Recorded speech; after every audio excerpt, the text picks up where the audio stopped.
It's Coming Home adalah chant yang sering dinyanyikan oleh supporter Inggris di setiap adanya turnamen bergengsi yang mereka ikuti.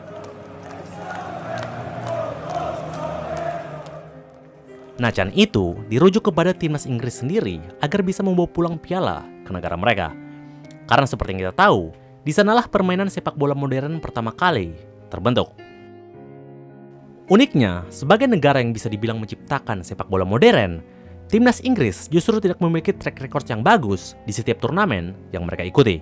Satu-satunya piala yang mereka pernah raih adalah Piala Dunia yang dimenangkan lebih dari 40 tahun yang lalu. Bahkan di pentas Piala Eropa, Inggris sama sekali tidak pernah memenangkan turnamen terbesar di benua biru itu. Track record yang terbaik mereka adalah saat menjadi runner-up pada edisi tahun 2020 lalu. Bahkan jika kita tarik ke belakang secara historis, mereka beberapa kali kandas saat di babak kualifikasi. Salah satu yang paling terkenal adalah saat mereka gagal lolos untuk kualifikasi Piala Eropa di tahun 2008. Jadi saat itu, mereka harus puas berada di peringkat ketiga di bawah Kroasia dan juga Rusia. Hal ini membuat harapan mereka untuk hadir ke Piala Eropa tahun 2008 itu terputus. Lalu apa sebenarnya yang membuat tim nasional sepak bola Inggris bisa dibilang selalu gagal di pentas terbesar di Eropa itu? Kita akan bahas di video ini.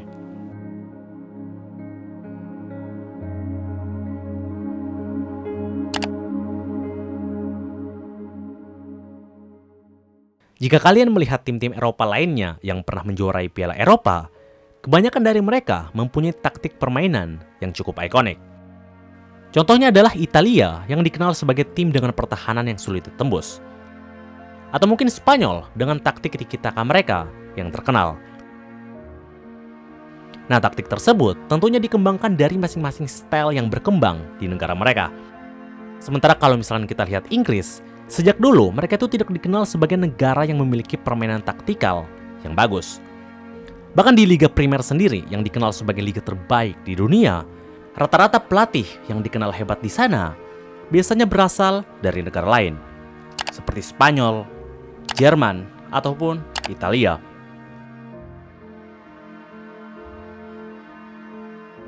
Nah, uniknya, walaupun mereka dikenal sebagai negara yang jarang memiliki pelatih yang hebat, mereka tetap selalu memprioritaskan pelatih berkebangsaan Inggris untuk melatih tim nasional mereka. Dari 20 pelatih yang pernah melatih tim yang dijuluki Three Lions itu, hanya ada 2 pelatih yang bukan berkebangsaan Inggris. Apakah ini hanya sebuah kebetulan atau memang fakta pahitnya seperti ini? Sebenarnya tidak sesimpel itu juga, karena banyak banget aspek yang harus kita lihat dalam sebuah tim. Di Piala Eropa tahun 2020 lalu, Gareth Southgate berhasil tembus ke runner-up dan memecahkan rekor dengan berhasil meraih hasil terbaik England di pentas Euro sepanjang sejarah. Dengan rekor tersebut, mungkin tidak berlebihan jika kita mengatakan kalau dialah pelatih timnas Inggris terbaik setidaknya dalam 20 tahun terakhir. Namun terlepas dari rekor-rekor yang dia pecahkan itu, tetap saja publik menilai kalau dia tetap tidak cukup kompeten untuk memegang tim sepak bola seperti Inggris. Hal ini dibuktikan dengan banyaknya hashtag Southgate out di sosial media. Jadi sepertinya, secara historis, peran taktikal dalam permainan timnas Inggris cukup berdampak dalam gagalnya mereka di pentas Piala Eropa. By the way, jika kita berbicara soal taktik, saya mempunyai rekomendasi permainan yang sangat menarik untuk kalian coba. Jadi ini adalah GPL, di mana di sini kalian bisa berkreasi dalam membuat tim untuk menghasilkan uang. Caranya gampang banget. Jadi kalian bisa download dulu aplikasinya melalui link yang ada di deskripsi ataupun yang ada di pin komen di bawah. Dan setelah itu kalian langsung aja install aplikasinya dan masuk untuk mendaftar. Dan setelah kalian mendaftar, tampilan aplikasinya itu seperti ini. Seperti yang kalian lihat, ada banyak pertandingan yang kalian bisa ikuti dengan total hadiah yang cukup banyak. Sebelum saya memberitahu kalian tentang bagaimana kalian bisa bermain dan tentunya mendapatkan uang, di sini kalian perlu melakukan deposit dulu untuk bermain. Jadi caranya, kalian klik aja icon dompet yang ada di kanan atas ini, dan kalian langsung aja klik menu tambah yang ada di sini. Setelah itu, kalian bisa tentukan sendiri berapa jumlah saldo yang kalian akan tambahkan. By the way, di sini ada promo penggandaan deposit untuk pertama kali. Lumayan, kalau kalian deposit 50.000, kalian akan mendapatkan 100.000. Jadi pastikan kalian ikut kontes secepatnya agar mendapatkan promo ini. Setelah kalian mengisi saldo, kalian langsung akan diarahin ke menu utama. Seperti yang kalian lihat di sini, ada banyak daftar tim yang lagi bermain yang kalian bisa pilih. Nah, dikarenakan kita lagi bahas tentang tim nasional Inggris di Piala Eropa, mungkin kita akan pilih pertandingan Serbia versus England. Dan kalian akan diarahin ke menu join kontesnya. Dan di menu ini, kalian bisa pilih kontes yang mana kalian mau ikuti. Misalkan di sini kita akan pilih yang di bawah dengan pusat hadiah 1,3 juta dengan harga yang lagi diskon sebanyak 8.100. Langsung aja kita join. Dan setelah itu kita diarahin ke peraturan dan poin-poin yang kita akan dapat. Kalian bisa lihat aja ketentuannya di sini dengan seksama agar bisa memahami tentang join kontesnya. Setelah kalian sudah pahami, kalian bisa langsung aja continue ke menu pemilihan timnya. Di sini, kalian harus membuat 11 pemain terbaik di setiap posisi dari kedua tim. Mungkin banyak dari kalian yang akan mengalami kesulitan dalam membuat tim untuk pertama kali. Makanya GPL di sini sudah memberikan nomor-nomor yang bisa membantu kalian. Misalkan ada AVG di sini atau average yang kalau misalkan diartikan adalah rata-rata. Artinya, ini adalah poin fantasi rata-rata pemain tersebut di dalam turnamen. Karena di sini tadi saya pilih England di turnamen Euro, maka inilah poin rata-ratanya. Kalau misalkan kalian pilih turnamen yang berbeda, maka jumlah rata-rata dari pemain tersebut pastinya akan berbeda. Selanjutnya, ada keterangan last 5 atau 5 terakhir.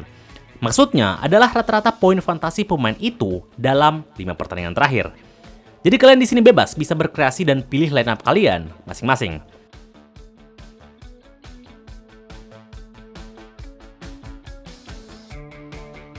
Sekarang, waktunya kalian memilih kapten dan wakil kapten kalian. Dan maksud dari persen by C dan VC di sini adalah rata-rata orang yang memilih kapten maupun wakil kapten di kontes yang kalian ikuti. Oke, semuanya sudah siap dan langsung aja kita simpan dan bergabung.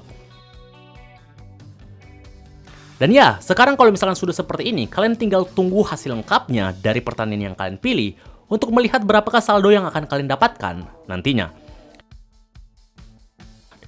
Oke, kalian udah tahu bagaimana proses permainan dan juga mendapatkan saldonya. Sekarang, bagaimana kalau misalkan kalian mau menarik uang saldo yang kalian dapatkan ini? Jadi caranya, kalian klik aja ikon dompet yang ada di kanan atas ini, dan langsung aja klik menu tarik. Di sini, kalian bisa tentukan berapa jumlah saldo yang kalian mau tarik, sesuai dengan total hasil kemenangan kalian. Sebagai contoh, di sini saya akan mencoba untuk menarik 50.000. Jadi saya tinggal masukkan aja nominal 50.000, terus pilih opsi dana. Pastikan nomor dana udah sesuai, dan langsung aja klik melanjutkan. Jika muncul pop-up notifikasi seperti ini, artinya penarikan berhasil dan kalian tinggal tunggu uang masuk di akun dana kalian, paling lambat dalam 24 jam. Jadi tunggu apa lagi? Langsung aja klik link di deskripsi video ataupun yang ada di pin komen bawah untuk join agar bisa mendapatkan keuntungan yang menarik dari GPL.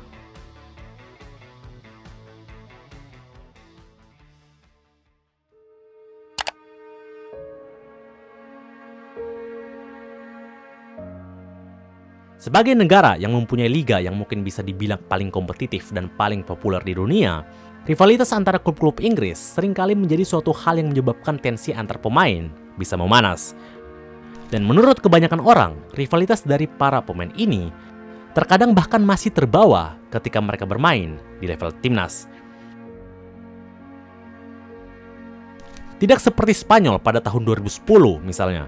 Meskipun memiliki banyak pemain-pemain yang tidak akur di level klub, tapi ketika mereka membela tim nasional, mereka membuang rivalitas tersebut untuk negara.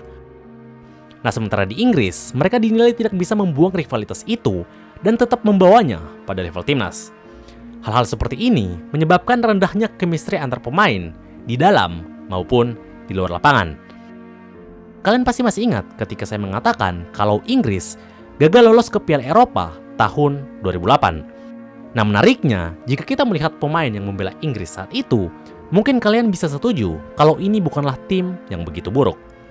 Atau mungkin setidaknya di atas kertas lebih baik dari tim yang berhasil kualifikasi saat itu, yaitu Kroasia dan Rusia. Banyak orang yang menilai kalau rivalitas yang terbawa ke tim nasional menjadi salah satu alasan atas hasil mengecewakan mereka di kualifikasi Piala Eropa itu. Tapi kejadian itu sebenarnya sudah terjadi 15 tahun yang lalu. Sekarang, sepertinya hal-hal seperti ini tidak terjadi lagi. Karena jika kita melihat para pemain timnas Inggris akhir-akhir ini, mereka cenderung tetap terlihat akur secara tim terlepas dari rivalitas mereka di level klub. Mungkin ini juga menjadi salah satu faktor kenapa di Piala Eropa sebelumnya mereka berhasil tembus hingga babak final. Nah, kedekatan antara pemain di dalam maupun di luar lapangan mungkin adalah suatu hal yang tidak dipunyai oleh generasi sebelumnya yang juga membuat mereka gagal di pentas Piala Eropa.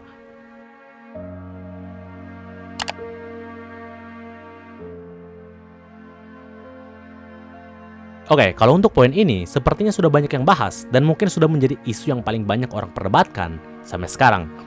Pemain Inggris itu cenderung terlalu dilebih-lebihkan, khususnya oleh media-media di sana. Hal ini menjadikan mereka berkembang sebagai pemain yang mungkin bisa dikatakan sebagai pemain yang overhype. Sebenarnya overhype di sini bukan berarti pemain yang tidak bermain bagus. Karena kalau misalkan kita berbicara soal pemain secara individu ketika berada di lapangan, ada cukup banyak talenta Inggris yang mungkin bisa dikategorikan sebagai pemain yang hebat. Tapi jika kita bandingkan dengan negara-negara lainnya di Eropa, ada beberapa aspek yang sepertinya pemain Inggris tidak punya. Misalnya soal mental. Di turnamen seperti Piala Eropa, tentu akan berjalan sangat cepat. Dan mempunyai mental yang kuat dan stabil tentunya sangat dibutuhkan di turnamen seperti ini. Kalian pasti masih ingat dengan bagaimana Yunani dapat menjuarai Piala Eropa tahun 2004. Mereka tidak memiliki pemain yang selevel seperti negara favorit lainnya, tapi mereka tetap bisa menjuarai piala terbesar di benua biru itu. Nah, salah satu alasan kenapa mereka bisa juara, tentunya karena mereka memiliki mental yang kuat sepanjang turnamen. Di sini, saya tidak mengatakan kalau semua pemain di dalam skuad timnas Inggris tidak memiliki mental yang kuat. Tapi yang jelas, jika kita melihat secara tim, mereka terlihat tidak memiliki mental layaknya tim-tim favorit juara pada umumnya. Oke, terlepas dari semua poin-poin yang saya sebutkan tadi, tentunya ini adalah opini yang mungkin bisa dikatakan subjektif. Kalau misalnya kalian memiliki pendapat yang berbeda atau mungkin pendapat yang kalian mau tambahkan, kalian bisa komen di bawah untuk kita bisa diskusikan masing-masing.